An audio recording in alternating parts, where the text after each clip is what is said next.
Good morning students. अब तक हम बोर एटॉमिक मॉडल के बेस पे nth ऑर्बिट के लिए रेडियस का फॉर्मूला डेराइव कर चुके हैं। nth ऑर्बिट में रिवॉल्यूशन करते हुए इलेक्ट्रॉन की रिवॉल्विंग स्पीड के लिए, ऑर्बिटल स्पीड के लिए फॉर्मूला डेराइव कर चुके हैं।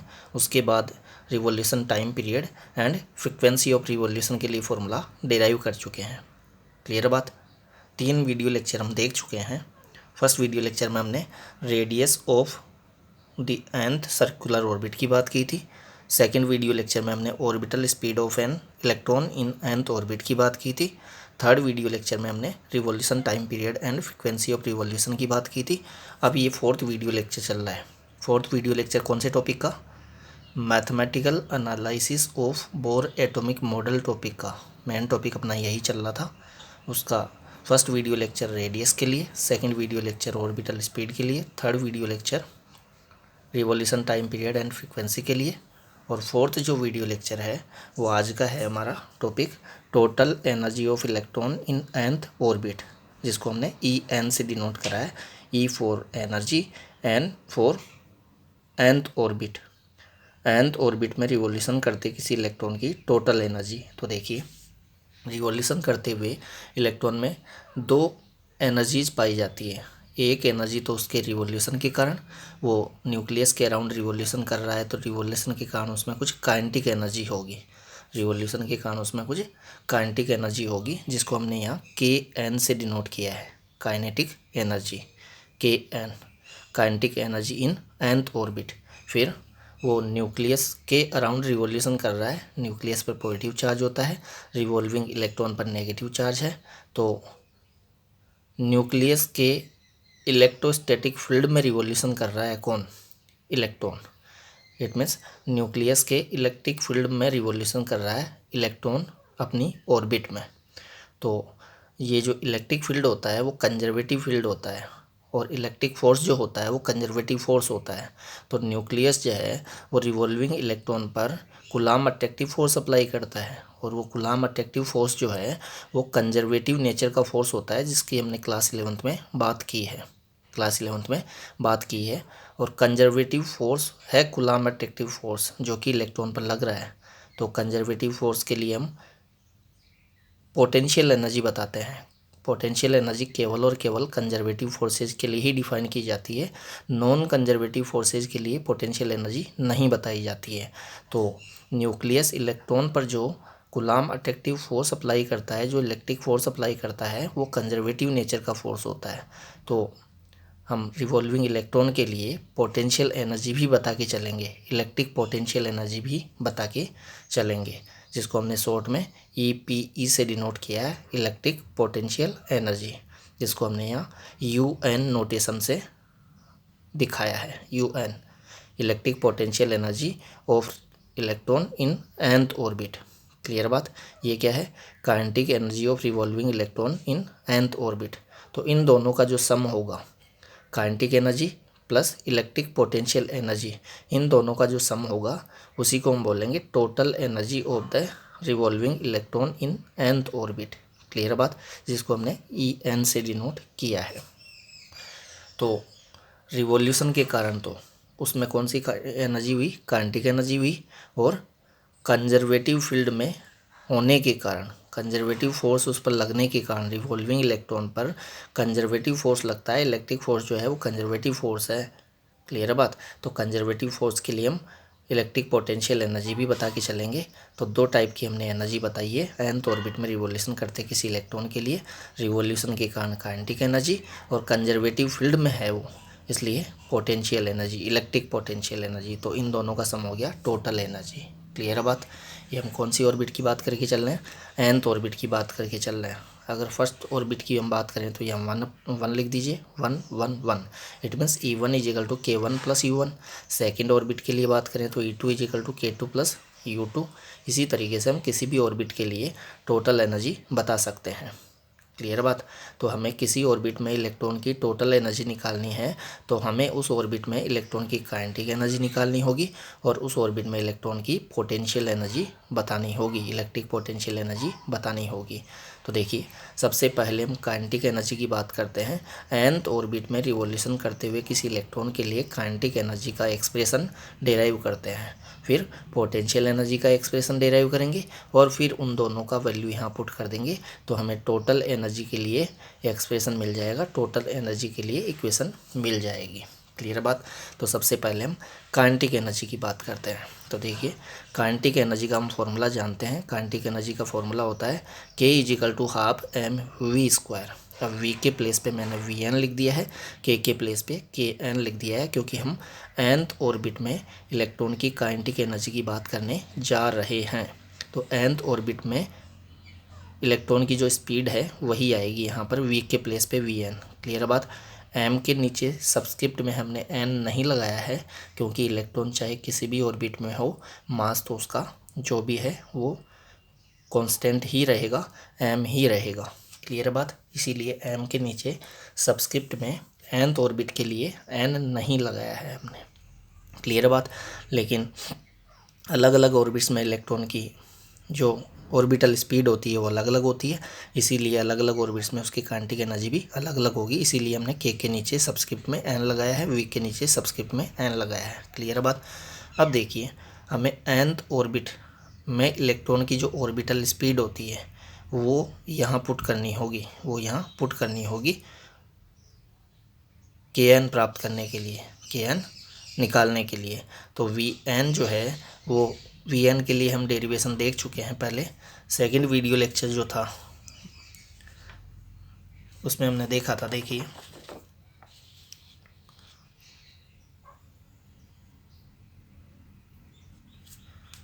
Orbital speed of an electron in nth orbit Vn। तो Vn के लिए हमें फॉर्मूला मिला था 2πkZe²/nh, 2πkZe²/nh, वही फॉर्मूला हमने यहाँ लिखा हुआ है। देखिए 2πkZe²/nh। अब k के प्लेस पे यहाँ ये जो k है वो काइनेटिक एनर्जी वाला k नहीं है, Kn जो है वो काइनेटिक एनर्जी है। यहाँ जो k है वो इलेक्ट्रोस्टैटिक फोर्स कांस्टेंट है, जिसकी हमने फर्स्ट चैप्टर में इलेक्ट्रोस्टैटिक यूनिट में बात की थी। k = 1/4πε0 बताया था। क्लियर है बात। तो ये k काइनेटिक एनर्जी नहीं है, ये k इलेक्ट्रोस्टैटिक फोर्स कांस्टेंट है। तो k के प्लेस पे अगर मैं 1/4πε0 यहाँ पुट कर दूँ, 1/4πε0, तो देखिए पाई से पाई कैंसिल आउट होगा और ऊपर 2 है नीचे 4 है, तो नीचे 2 बच जाएगा और ε0 आ जाएगा। तो देखिए 2π तो कैंसिल हो गया, k के प्लेस पे 1/4πε0 पुट किया ही था, तो Ze² बचा न्यूमरेटर में और नीचे डिनोमिनेटर में 2 बचेगा, क्योंकि नीचे 4 आया था, 4πε0 का 4 था, तो ऊपर 2 नीचे 4, तो नीचे 2 बच गया। क्लियर बात। ε0 आएगा ही और NH है ही। इस तरीके से k के प्लेस पे आप ये वैल्यू पुट करके रफ में सोल्व करके देख सकते हैं, यही आएगा। अब देखिए ये तो Vn का वैल्यू मैंने यहाँ डायरेक्ट लिया है इस वाले वीडियो लेक्चर से, इस वाले टॉपिक से। कौन सा topic? Orbital speed of an electron in nth orbit. इस टॉपिक से Vn का ये जो इक्वेशन है, ये जो एक्सप्रेशन है, मैंने डायरेक्ट यहाँ से लिया है आज की वीडियो लेक्चर में, आज के टॉपिक में। अब डायरेक्ट तो हमें ये फॉर्मूला याद रहेगा नहीं, तो हमें इसको निकालने का प्रोसेस पता होना चाहिए। तो हम रफ में फिर इसको निकाल के देख सकते हैं, क्योंकि ये हमें याद नहीं रहेगा। तो देखिए उसके लिए हमें क्या करना होगा, उसके लिए हमें ये वाला फॉर्मूला पता होना चाहिए, जो कि बोर्स एटॉमिक मॉडल में जो हमने फर्स्ट पोस्टुलेट बताया था कि सेंट्रीपिटल फोर्स जो है, रिवॉल्विंग इलेक्ट्रॉन को सेंट्रीपिटल फोर्स कहाँ से मिलता है? कूलाम्ब अट्रैक्टिव फोर्स से मिलता है। तो कूलाम्ब अट्रैक्टिव फोर्स होता है K(Q1Q2)/r²। K के प्लेस पे 1/4πε0, Q1 के प्लेस पे चार्ज ऑफ न्यूक्लियस, Q2 के प्लेस पे चार्ज ऑफ इलेक्ट्रॉन, R के प्लेस पे Rn क्यों? क्योंकि nth ऑर्बिट की रेडियस आएगी, यहाँ देख सकते हैं आप। देखिए मैंने रफ में बता रखा है, यहाँ ये इलेक्ट्रॉन रिवॉल्यूशन कर रहा है nth ऑर्बिट में, किसके अराउंड? न्यूक्लियस के अराउंड। न्यूक्लियस का चार्ज कितना है? +Jd। इलेक्ट्रॉन का चार्ज कितना है? -e। तो इन दोनों के बीच में कितना कूलाम्ब अट्रैक्टिव फोर्स लगेगा? K(Q1Q2)/r²। के Q1 Q2 upon R square. अब के प्लेस पे ये पुट कर दिया, Q1 के प्लेस पे चार्ज ऑफ न्यूक्लियस पुट कर दिया, Q2 के प्लेस पे चार्ज ऑफ इलेक्ट्रॉन पुट कर दिया। अब देखिए इस फॉर्मूले में Q1 Q2 के जो वैल्यू हमने पुट किए हैं वो विदाउट साइन पुट किए हैं, इनकी साइन नहीं लिए हैं, क्योंकि हम फोर्स के मैग्नीट्यूड की बात कर रहे हैं, फोर्स के मैग्नीट्यूड की बात कर रहे हैं। तो मैग्नीट्यूड में हमें यहाँ Q1 Q2 को विदाउट साइन लेना होता है। क्लियर बात। इसीलिए यहाँ जेड ई ले लिया है, यहाँ ई ले लिया है, इसका साइन नहीं लिया है। फिर आर के प्लेस पे आर एन स्क्वायर। आर के प्लेस पे आर एन क्यों लिया? क्योंकि nth ऑर्बिट में रिवॉल्यूशन चल रहा है, या यूँ बोल लीजिए कि इस चार्ज और इस चार्ज के बीच का जो डिस्टेंस है वो इस सर्कुलर ऑर्बिट की रेडियस के इक्वल है। तो यहाँ ये जो आर होती है वो इन दोनों चार्जेस के बीच की डिस्टेंस होती है। तो यहाँ Q1 तो है ये, Q2 है ये, और दोनों के बीच की डिस्टेंस है इस सर्कुलर ऑर्बिट की रेडियस के इक्वल, इसीलिए आर के प्लेस पे आर एन आ जाएगा। क्लियर बात। तो ये तो इतना कूलाम अट्रैक्टिव फोर्स लगता है इस रिवॉल्विंग इलेक्ट्रॉन पर, किस ओर? न्यूक्लियस की ओर, न्यूक्लियस की ओर। और इतना हम 11 से जानते हैं कि सर्कुलर पाथ पर रिवॉल्यूशन तभी कर सकता है कोई पार्टिकल जब उसको सेंट्रीपिटल फोर्स मिले, सेंट्रीपिटल फोर्स मिले। तो सेंट्रीपिटल फोर्स का हमने क्लास 11th में फॉर्मूला डिराइव किया था, Fc=mv² अपॉन आर। अब v के प्लेस पे Vn पुट कर दिया है, n के आर के प्लेस पे Rn पुट कर दिया है for nth orbit. nth orbit में उसकी स्पीड Vn, nth ऑर्बिट की रेडियस Rn। वैसे फॉर्मूला mv² अपॉन आर बताते हैं हम क्लास 11 से। क्लियर बात। तो इतना सेंट्रीपिटल फोर्स है, और ये सेंट्रीपिटल फोर्स इसको कौन प्रोवाइड कर रहा है? इस इलेक्ट्रॉन को रिवॉल्यूशन के लिए, सर्कुलर ऑर्बिट में रिवॉल्यूशन के लिए सेंट्रीपिटल फोर्स, ये जो कूलाम अट्रैक्टिव फोर्स है Fe, यही प्रोवाइड कर रहा है। इट मीन्स ये इजिकल टू ये, Fc=Fe। तो Fc का वैल्यू ये पुट कर दिया है, Fe का वैल्यू ये पुट कर दिया है, इसको मैंने Ze² लिख दिया है। क्लियर है बात। तो ये तो हम बता के चलते हैं बोर्स एटॉमिक मॉडल के फर्स्ट पोस्टुलेट से कि रिवॉल्विंग इलेक्ट्रॉन को रिवॉल्यूशन के लिए रिक्वायर्ड सेंट्रीपिटल फोर्स उस इलेक्ट्रॉन पर न्यूक्लियस द्वारा लगाए जाने वाले कूलाम अट्रैक्टिव फोर्स द्वारा प्रोवाइड किया जाता है। क्लियर बात। फिर सेकंड पोस्टुलेट जो था वो हमें बोलता था कि रिवॉल्विंग इलेक्ट्रॉन का जो एंगुलर मोमेंटम है वो h/2π के इंटीग्रल मल्टीपल के इक्वल होता है। क्लियर बात। तो ये दोनों इक्वेशंस हमें पता होनी चाहिए। अब इक्वेशन नंबर सेकंड का स्क्वायर करके अगर उसमें इक्वेशन नंबर फर्स्ट का डिवाइड कर दें तो हमें Rn मिल जाएगा, रेडियस मिल जाएगी, जिसकी अभी हमें ज़रूरत पड़ेगी इलेक्ट्रिक पोटेंशियल एनर्जी का जब फॉर्मूला हम डिराइव करेंगे तब। अभी हमें फ़िलहाल किसका वैल्यू चाहिए? हमें काइनेटिक एनर्जी हम देखने जा रहे हैं, काइनेटिक एनर्जी का फॉर्मूला निकालने जा रहे हैं। देखिए काइनेटिक एनर्जी का हम फॉर्मूला निकालने जा रहे थे 12mvn²। तो हमें Vn चाहिए था, Vn मैंने डायरेक्ट तो ये बता दिया है, लेकिन ये हमें याद नहीं रहेगा, तो मैं इसको निकालने का आपको प्रोसेस बता रहा हूँ। निकालेंगे कैसे? इसको निकालने के लिए मैंने बताया आपको इक्वेशन नंबर फर्स्ट पता होनी चाहिए, इक्वेशन नंबर ये सेकंड पता होनी चाहिए। इक्वेशन सेकंड का स्क्वायर करके उसमें इक्वेशन फर्स्ट का आप डिवाइड कर देंगे तब तो रेडियस मिल जाएगी। ये तो नेक्स्ट पेज पे जो हम इलेक्ट्रिक पोटेंशियल एनर्जी के लिए फॉर्मूला डिराइव करेंगे उसमें करेंगे ऐसा। तो अभी तो फिलहाल हमें Vn चाहिए, तो हम क्या करेंगे इक्वेशन नंबर फर्स्ट में इक्वेशन नंबर सेकंड का डिवाइड कर देंगे। तो देखिए यहाँ Vn² है और यहाँ Vn है, तो Vn बच जाएगा, और उसको सोल्व करने से हमें Vn ये मिल जाएगा। क्लियर है बात। तो ये आपको याद नहीं रहे और याद रहेगा भी नहीं, तो आपको ये दोनों इक्वेशंस पता होनी चाहिए। फिर आप इक्वेशन नंबर फर्स्ट में इक्वेशन नंबर सेकंड का डिवाइड कर लीजिए और वहाँ से Vn निकाल लीजिए, तो ये आ जाएगा। क्लियर है बात। 2-3 लाइन और बढ़ जाएगी इसमें। यहाँ मैंने ये Vn निकाल रखा था पिछले वीडियो लेक्चर में, इसलिए यहाँ डायरेक्ट लिख दिया है। क्लियर है बात। आप डायरेक्ट नहीं लिख पाएंगे क्योंकि आपको याद नहीं रहेगा तो आप निकाल लेंगे इक्वेशन नंबर फर्स्ट में इक्वेशन नंबर सेकंड का डिवाइड करके Vn निकाल लेंगे। क्लियर है बात। तो देखिए अब Vn का वैल्यू यहाँ पुट कर दिया है, तो 12m Vn के प्लेस पे ये पुट कर दिया है, देख लीजिए आप, और ये स्क्वायर था आ गया है। क्लियर है बात। अब m/2 ये मैंने ये लिख दिया है और इसका स्क्वायर कर दिया है, तो z² e⁴ upon 4ε0² n² clear है बात।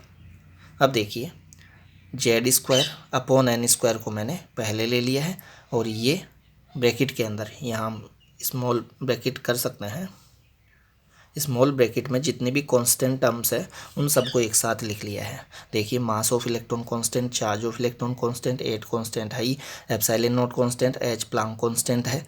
तो ये सारी कांस्टेंट वैल्यूज है, इनको मैंने स्मॉल ब्रैकेट में ले लिया है। और ये कांस्टेंट नहीं है, ये कांस्टेंट नहीं है, क्योंकि अलग अलग ऑर्बिट्स के लिए एन का वैल्यू अलग अलग होगा और अलग अलग एलिमेंट्स के लिए अलग अलग एलिमेंट्स के एटम के लिए जेड का वैल्यू, एटॉमिक नंबर जो होगा वो अलग अलग होगा। जैसे मैंने बताया था हाइड्रोजन एटम के लिए जेड इजिकल टू 1, लेकिन हीलियम के एटम की हम बात करें, हीलियम प्लस या लिथियम प्लस प्लस के एटम की बात करें तो हीलियम के लिए 2, लिथियम प्लस प्लस के लिए 3। तो इस तरीके से जेड एंड एन जो है वो वेरी करेंगे, चेंज होंगे, इसीलिए इनको बाहर ले लिया है, कांस्टेंट वैल्यूज़ को अंदर ले लिया है। अब इन कॉन्स्टेंट्स के वैल्यू हम पुट कर दें, यहाँ पर वैल्यू यहाँ पुट कर दे, जो कि मैंने यहाँ लिख भी रखे हैं, आप देख सकते हैं वीडियो को पॉज करके। इनके सब के वैल्यू आपको याद होने चाहिए। ये वैल्यू यहाँ पुट करिए और उसको सोल्व करिए, और सोल्व करके आपको देखना नहीं है, आपको डायरेक्ट रिजल्ट पता होना चाहिए। तो देखिए K N is equal to Z square upon N square तो है ही। कॉन्स्टेंट्स के वैल्यू मैंने नेक्स्ट पेज पे यहाँ पुट किए हैं, ये देखिए ये पुट कर दिए हैं सारे वैल्यूज। अब इसको आपको सोल्व करके देखना नहीं है, आपको डायरेक्ट पता होना चाहिए कि जब इसको सोल्व करते हैं तो हमें मिलता है 2.18 इंटू 10⁻⁻18 जूल। क्लियर बात, Z square upon N square चल ही रहा था। अब देखिए जूल एंड इलेक्ट्रॉन वोल्ट जो है वो भी पोटेंशियल एनर्जी के लिए, इलेक्ट्रिक पोटेंशियल एनर्जी का ही यूनिट होता है, और जूल भी हम एनर्जी का ही यूनिट बता के चल रहे हैं, क्योंकि काइनेटिक एनर्जी ही है। तो काइनेटिक एनर्जी को हम जूल में भी बता सकते हैं, इलेक्ट्रॉन वोल्ट में भी बता सकते हैं। इलेक्ट्रॉन वोल्ट भी एनर्जी का ही यूनिट होता है, और दोनों में रिलेशन ये होता है 1 इलेक्ट्रॉन वोल्ट इजिकल टू होता है 1.6 इंटू 10⁻⁻19 जूल, -19 जूल। इस रिलेशन के बारे में हम electric potential difference and electric potential energy वाले चैप्टर में, 3rd चैप्टर में बात करके आए हैं।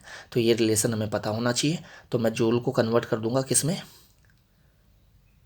इलेक्ट्रॉन वोल्ट में। कैसे, 1.6 इंटू 10⁻⁻19 का अगर मैं इसमें डिवाइड कर दूं तो मुझे ये मिल जाएगा, जो कि हमें डिवाइड करके देखना नहीं है, हमें डायरेक्ट ही याद रखना है कि इतने जूल में इतने इलेक्ट्रॉन वोल्ट होते हैं। कितने, 13.6 इलेक्ट्रॉन वोल्ट कितने जूल के इक्वल, 2.18 इंटू 10⁻⁻18 जूल के इक्वल 13.6 इलेक्ट्रॉन वोल्ट होते हैं। कैसे प्राप्त किया हमने, इसमें 1.6 इंटू 10⁻⁻19 का डिवाइड कर दिया तो ये आ जाएगा। करके देख सकते हैं आप, सब में यही आएगा।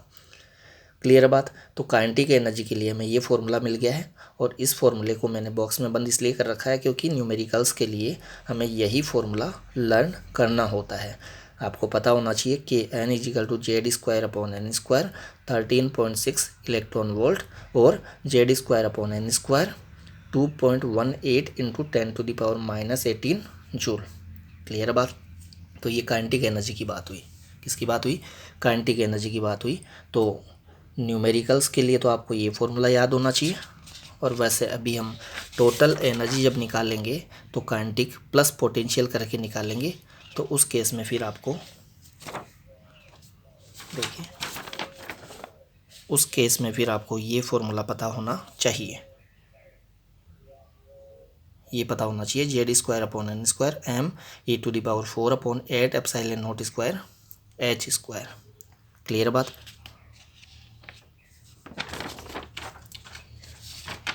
और न्यूमेरिकल के लिए कौन सा, न्यूमेरिकल के लिए ये वाला फॉर्मूला, इक्वेशन नंबर 3rd। तो ये तो काइनेटिक एनर्जी की बात हुई। अब हम पोटेंशियल एनर्जी की बात करते हैं, इलेक्ट्रिक पोटेंशियल एनर्जी की बात करते हैं nth ऑर्बिट में। तो देखिए इलेक्ट्रिक पोटेंशियल एनर्जी का फॉर्मूला हम 3rd चैप्टर में देख चुके हैं। इलेक्ट्रिक पोटेंशियल एनर्जी का फॉर्मूला होता है KQ1Q2 upon R, KQ1Q2 upon R। देखिए यहाँ मैंने लिख भी रखा है। इलेक्ट्रिक पोटेंशियल एनर्जी का ये फॉर्मूला 3rd चैप्टर से हम बता रहे हैं, यहाँ डायरेक्ट लिया है हमने 3rd चैप्टर से, इलेक्ट्रिक पोटेंशियल एनर्जी वाले चैप्टर से। Electric potential difference and electric potential energy का ही एक हमने चैप्टर देखा है, उस चैप्टर में दो पॉइंट चार्जेज के पेयर की, 2 पॉइंट चार्जेज के एक सिस्टम की पोटेंशियल एनर्जी जो है वो हम इतनी बता के चलते हैं, U इजिकल टू के Q1 Q2 अपॉन आर। देखिए इलेक्ट्रिक फोर्स का तो फॉर्मूला हम बता के चलते हैं के Q1 Q2 upon R square. Potential energy में आर स्क्वायर नहीं आता, आर आता है। क्लियर है, याद रह जाएगा। के Q1 Q2 upon R square तो आता है इलेक्ट्रिक फोर्स के फॉर्मूले में, और के Q1 Q2 अपॉन आर आता है इलेक्ट्रिक पोटेंशियल एनर्जी के फॉर्मूले में। और दोनों फार्मूले में डिफरेंस ये भी है कि जब हम फोर्स वाले फॉर्मूले के अंदर Q1 Q2 के वैल्यू पुट करते हैं तो विदाउट साइन पुट करते हैं, लेकिन पोटेंशियल एनर्जी की फॉर्मूले में Q1 Q2 के वैल्यू जो हैं वो विद साइन पुट किए जाएंगे। तो देखिए के प्लेस पे तो मैंने 1/4 पाई एप्सिलॉन नॉट पुट कर दिया है। ये के जो है इलेक्ट्रोस्टैटिक फोर्स कांस्टेंट है, न कि काइनेटिक एनर्जी। क्लियर है, ध्यान रखिएगा। यू के प्लेस पे nth ऑर्बिट के लिए UN, के प्लेस पे 1/4 पाई एप्सिलॉन नॉट, Q1 के प्लेस पे plus JD with sign put किया है। Q2 के प्लेस पे माइनस ई इलेक्ट्रॉन का चार्ज विद साइन पुट किया है। ये न्यूक्लियस का चार्ज विद साइन पुट किया है। यहाँ तो प्लस भी नहीं लगाएंगे तो भी चलेगा, लेकिन इसको विद साइन लेना होगा, नेगेटिव साइन के साथ लेना ही होगा, क्योंकि यहाँ तो प्लस नहीं लगाएंगे तो भी प्लस तो है ही वो। तो इस फॉर्मूले में Q1 Q2 के वैल्यू विद साइन पुट किए जाते हैं। किस फॉर्मूले में? इलेक्ट्रिक पोटेंशियल एनर्जी के फॉर्मूले में। क्लियर बात। नीचे आर के प्लेस पे Rn लिख दिया है, nth ऑर्बिट की रेडियस Rn होती है। तो क्या फॉर्मूला बना? माइनस आ गया ZE² upon 4 pi epsilon not Rn। Clear बात। तो यही यहाँ आया है, देखिए -1/4 pi epsilon not ZE² upon Rn। तो ये इलेक्ट्रिक पोटेंशियल एनर्जी होती है nth ऑर्बिट में किसी इलेक्ट्रॉन की। अब देखिए यहाँ Rn का वैल्यू हमें पुट करना होगा, Rn का वैल्यू पुट करना होगा। Rn के लिए हम डेरिवेशन देख चुके हैं फर्स्ट वीडियो लेक्चर जो था इस टॉपिक का। ये तो हमारा सब टॉपिक चल रहा है। हमारा मेन जो टॉपिक था वो था mathematical analysis of Bohr's atomic model, जिसका फर्स्ट जो वीडियो लेक्चर था वो था radius of the nth circular orbit Rn के लिए। और Rn का जो फॉर्मूला हमें मिला था फाइनली, वो मिला था Rn is equal to n² upon Z epsilon naught h² pi m/e²। तो यही फॉर्मूला हमने यहाँ डायरेक्ट लिखा है, देखिए देख सकते हैं आप, यही फॉर्मूला यहाँ डायरेक्ट लिखा हुआ है। देखिए ये वाला epsilon not n² h² epsilon not n² h² upon pi m/z² clear है बात। डायरेक्ट लिखा हुआ है ये वाला फॉर्मूला। लेकिन जब आप इलेक्ट्रिक पोटेंशियल एनर्जी के लिए डेरिवेशन कर रहे होंगे तो आपको Rn का ये फॉर्मूला याद नहीं रहेगा, तो आप ये डायरेक्ट नहीं पुट कर पाएंगे, डायरेक्ट यहाँ वैल्यू पुट नहीं कर पाएंगे, क्योंकि ये इतना टिपिकल है कि आपको लर्न रहेगा ही नहीं, इसमें मिस्टेक हो ही जाएगी। तो फिर आपको Rn निकालने का प्रोसेस पता होना चाहिए। देखिए Rn कैसे निकाला था हमने। Rn के लिए हमें सेंटीपिटल फोर्स वाली इक्वेशन नंबर फर्स्ट पता होनी चाहिए, एंगुलर मोमेंटम वाली इक्वेशन नंबर सेकंड पता होनी चाहिए। ये बोर के फर्स्ट पोस्टुलेट से और ये बोर के सेकंड पोस्टुलेट से। क्लियर बात। Centripetal force is equal to Coulomb attractive force, अभी हमने डिटेल में बात की थी। और ये angular momentum is equal to h/2 के इंटीग्रल मल्टीपल के इक्वल। क्लियर बात। अभी मैंने बताया भी था, देखिए ये बताया था equation number first, centripetal force is equal to Coulomb attractive force, angular momentum is equal to NH/2 तो Vn निकालने के लिए तो अभी हमने क्या किया था, जब काइनेटिक एनर्जी निकाली थी तो उसमें हमें Vn चाहिए था, तो Vn के लिए तो हमने इक्वेशन नंबर फर्स्ट में इक्वेशन नंबर सेकंड का डिवाइड किया था। लेकिन अब हमें Rn चाहिए। Rn किसके लिए चाहिए? इलेक्ट्रिक पोटेंशियल एनर्जी निकालने के लिए। इलेक्ट्रिक पोटेंशियल एनर्जी निकालने के लिए हमें यहाँ Rn की रिक्वायरमेंट हुई। तो Rn हमें ये डायरेक्ट याद नहीं रहेगा, तो हम क्या करेंगे, ये दोनों जो फॉर्मूले हैं वो हमें पता होने चाहिए, equation number first, equation number second. फिर हम क्या करेंगे, इक्वेशन नंबर फर्स्ट का स्क्वायर करके उसमें इक्वेशन नंबर सेकंड का डिवाइड कर देंगे और इसको रफ में सोल्व कर लेंगे। और रफ में सोल्व करने से आपको ये Rn मिल जाएगा। या रफ में भी सोल्व नहीं करते हैं आप, फेयर में भी सोल्व करके दिखाते हैं तो भी 2-3 लाइन और बढ़ जाएगी। क्लियर बात। तो यहीं कर सकते हैं, फेयर में भी कर सकते हैं, या रफ में करके डायरेक्ट Rn यहाँ लिख सकते हैं। क्लियर बात। तो Rn आपको यहाँ याद रखना कोई ज़रूरी नहीं है, Rn आप निकाल सकते हैं। ऐसे ही काइनेटिक एनर्जी में अभी Vn जो था वो भी हमने याद नहीं रखा था, वो हम निकाल सकते थे इक्वेशन नंबर फर्स्ट में इक्वेशन नंबर सेकंड का डिवाइड करके। यहाँ मैंने प्रोसेस लिख दिया है कि कैसे Vn निकालेंगे आप काइनेटिक एनर्जी के लिए, कैसे Rn निकालेंगे पोटेंशियल एनर्जी के लिए। क्लियर है बात?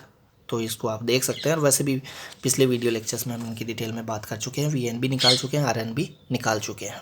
क्लियर है? तो Rn याद रहे तो अच्छी बात है, नहीं याद रहे तो इस तरीके से निकाल लीजिए, फिर Rn का वैल्यू यहाँ पुट कर दीजिए और इलेक्ट्रिक पोटेंशियल एनर्जी का एक्सप्रेशन आपको मिल जाएगा। तो देखिए आगे हमने Rn का ये वैल्यू यहाँ पुट किया है और उसको सोल्व किया है। UN = -1/4πε0 ZE² अपॉन Rn था, तो Rn के प्लेस पे ये पुट कर दिया है। क्लियर बात? अब ये जो है वो न्यूमरेटर में चला जाएगा, ये डिनोमिनेटर में नीचे रह जाएगा। इट मीन्स डिवाइड को जब मल्टीप्लाई में कन्वर्ट करेंगे तो ये ऊपर चला गया और ये नीचे आ गया। ऐसा ही किया हमने, ये एज इट इज, ये भी एज इट इज, तो minus as it is -ZE² upon 4πε0 और इसको उल्टा कर दीजिए, इसका रेसिप्रोकल कर दीजिए πmZD² अपॉन ε0 n²h²। क्लियर बात? अब यहाँ भी देखिए पाई से पाई कैंसिल हो रहा है, कैंसिल आउट कर दीजिए। और इसमें जो कॉन्स्टेंट्स है, कांस्टेंट जो टर्म्स है उसको स्मॉल ब्रैकेट में ले लीजिए, और जो कांस्टेंट नहीं है, जो वेरी होगी, जो चेंज होगी, उसको ब्रैकेट से बाहर ले लीजिए। तो जेड वेरी होगा, एन वेरी होगा, तो उसको बाहर ले लिया है।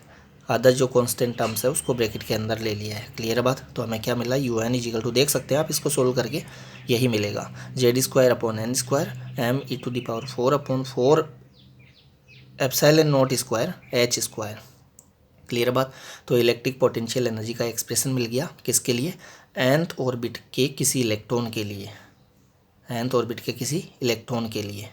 अब ये जो कांस्टेंट्स है इनके वैल्यू पुट कीजिए। m का वैल्यू मैं बता चुका हूँ, e का वैल्यू बता चुका, ε0 का वैल्यू भी बता चुका हूँ, h का वैल्यू बता चुका, जो कि हमने यहाँ भी पुट किए थे काइनेटिक एनर्जी प्राप्त करने के लिए भी। तो यहाँ इनके वैल्यू पुट कीजिए आप, पुट करके मैंने दिखाया नहीं है, पुट कीजिए और पुट करके उसको सोल्व करिए। सोल्व करके आपको देखना नहीं होता है, डायरेक्ट पता होना चाहिए कि कांस्टेंट, इन कांस्टेंट्स के वैल्यू पुट करने पर हमें ये मिलेगा, डायरेक्ट पता होना चाहिए। काइनेटिक एनर्जी में जो मिला था हमें यहाँ पर उससे जस्ट डबल मिलेगा, क्योंकि काइनेटिक एनर्जी के फॉर्मूले में आप पेज चेंज करके देख सकते हैं, यहाँ 8 था और इसमें 4 है और सेम है, और दोनों के फॉर्मूले सेम है, देख सकते हैं आप। देखिए यहाँ क्या है, काइनेटिक एनर्जी पॉजिटिव थी, पोटेंशियल एनर्जी नेगेटिव है। काइनेटिक एनर्जी में भी ये भी था, ये भी था, ये भी था और ये भी था, लेकिन यहाँ 4 के प्लेस पे 8 है। आप देख सकते हैं पेज चेंज करके, प्लस माइनस का फ़र्क है। 1 मिनट,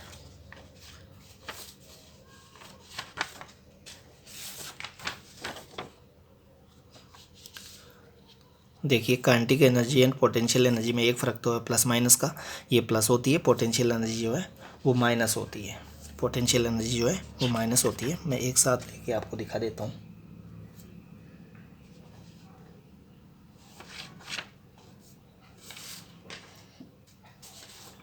देखिए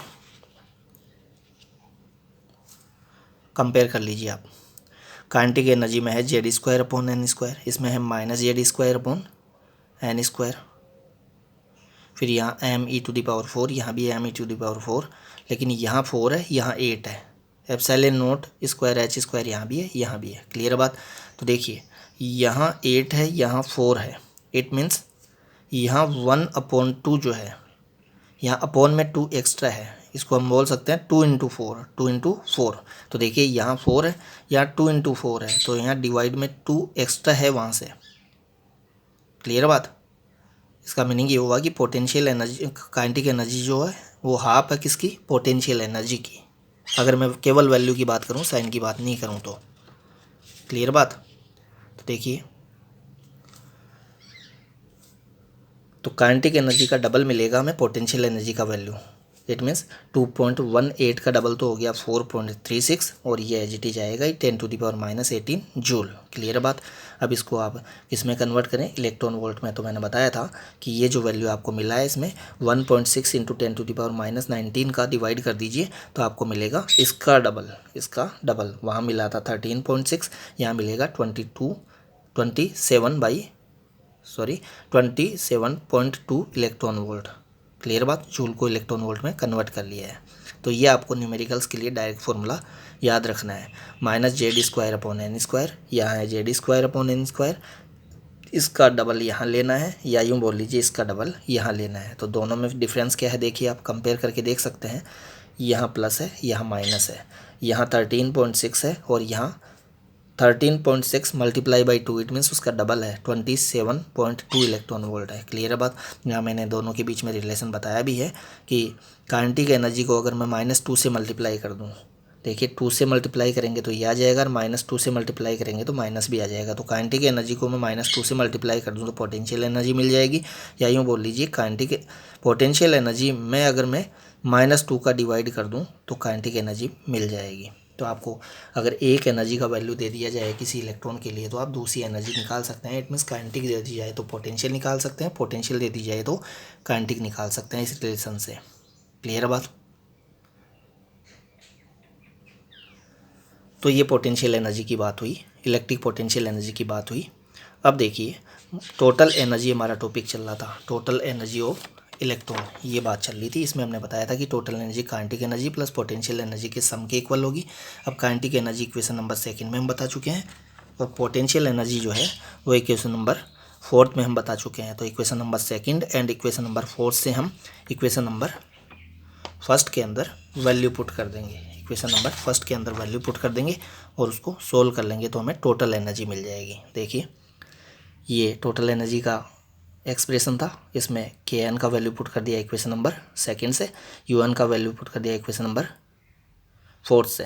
क्लियर बात। दोनों में डिफरेंस मैंने बताया था, प्लस माइनस का डिफरेंस है, यहाँ 8 है यहाँ 4 है, तो कॉमन आ जाएगा, पूरा ही कॉमन आ जाएगा, यहाँ 1/2 बच जाएगा, क्योंकि इसको 8 को हम लिख सकते हैं 4 × 2, तो पूरा कॉमन आ जाएगा, यहाँ 1/2 और यहाँ -1, तो 1/2 -1 कितना बचेगा, -1/2। क्लियर बात। तो ये -1/2 इधर ले आए तो देखिए यहाँ 4 है, 4 × 2 कितना होगा, 8 होगा, z²/n² है ही, माइनस आ गया, तो -z²/n² me⁴/8ε0h²। क्लियर बात।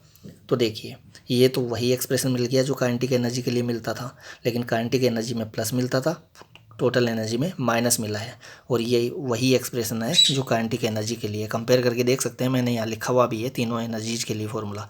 काइनेटिक एनर्जी में देखिए 8 है, यहाँ भी, इन दोनों को कंपेयर कर लीजिए आप, सेम ही है, डिफरेंस यहाँ प्लस है और यहाँ माइनस है। टोटल एनर्जी नेगेटिव है, टोटल एनर्जी का नेगेटिव होना इस बात को बताता है कि इलेक्ट्रॉन जो है वो न्यूक्लियस के पॉजिटिव चार्ज के अट्रैक्शन से बंधा हुआ है, बाउंड स्टेट में है, उसको अगर हमें रिलीज़ करवाना है तो कुछ एनर्जी प्रोवाइड करनी पड़ेगी। क्लियर बात। अब यहाँ कॉन्स्टेंट्स के वैल्यू पुट करके अगर हम इसको सोल्व करें तो वही मिलेगा जो काइनेटिक एनर्जी में मिलता था। काइनेटिक एनर्जी में क्या मिलता था, ये मिलता था, और इलेक्ट्रॉन वोल्ट में ये मिलता था। क्लियर बात। तो ये फॉर्मूला आपको न्यूमेरिकल्स के लिए याद रखना है। टोटल एनर्जी कितनी होती है, -z²/n², 13.6 इलेक्ट्रॉन वोल्ट। यहाँ तीनों एनर्जी के मैंने में फॉर्मूले लिख दिए हैं, आप कंपेयर करके देख सकते हैं। देखिए इसमें 13.6, इसमें 27.2, इसमें 13.6 इलेक्ट्रॉन वोल्ट। इस तरीके से आप देख सकते हैं वीडियो को पॉज करके। तो ये हमारा टोटल एनर्जी का टॉपिक कंप्लीट होता है। Thank you.